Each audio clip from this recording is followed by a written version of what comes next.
Just a little update on things with the Cantina and Moss Eisley Street.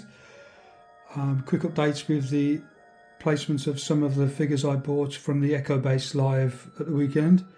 We have a small selection here of the Tusken Raiders, the Power of the Force figures, with their pet massive, and also the female Tusken from the Attack of the Clones there.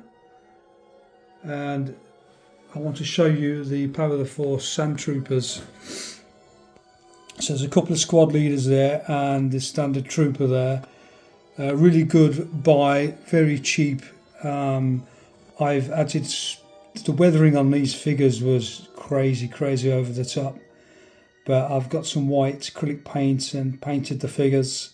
It took quite a few coats. I've got some more troopers coming, but I'm going to use a bit of vehicle teacup paste to see if I can rub off some of the weathering that they've put on.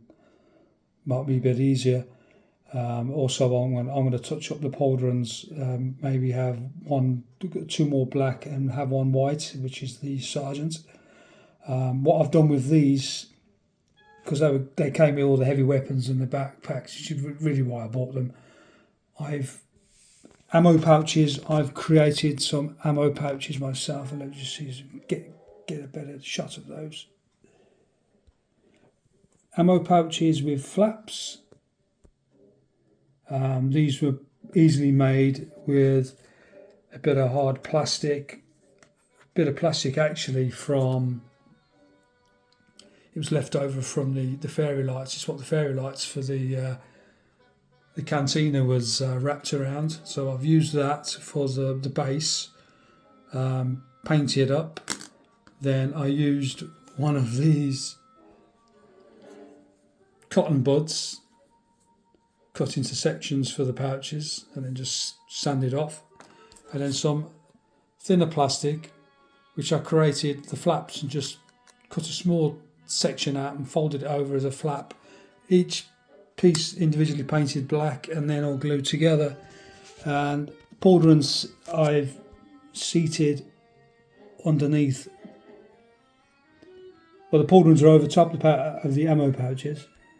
And even this guy with his blaster, I've given him one as well. But yeah, quite happy with those. Touched up a bit more paint on the helmets too.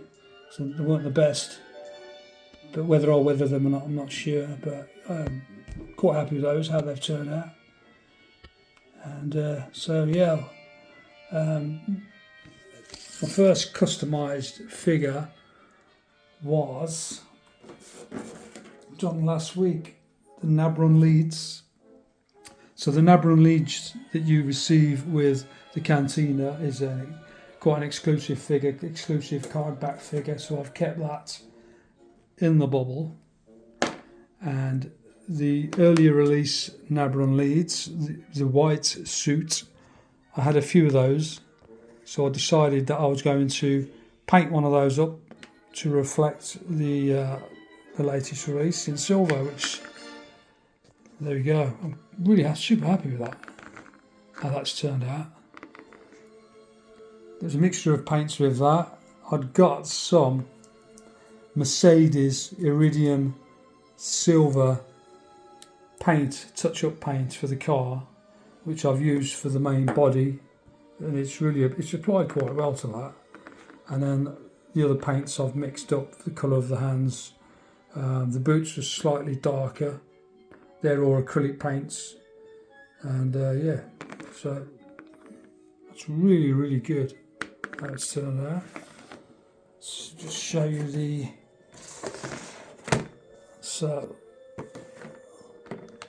comparison.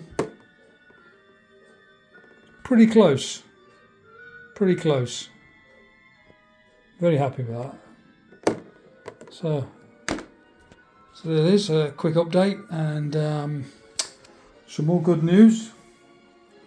I had another delivery today, which has travelled 3,950 miles to get to me.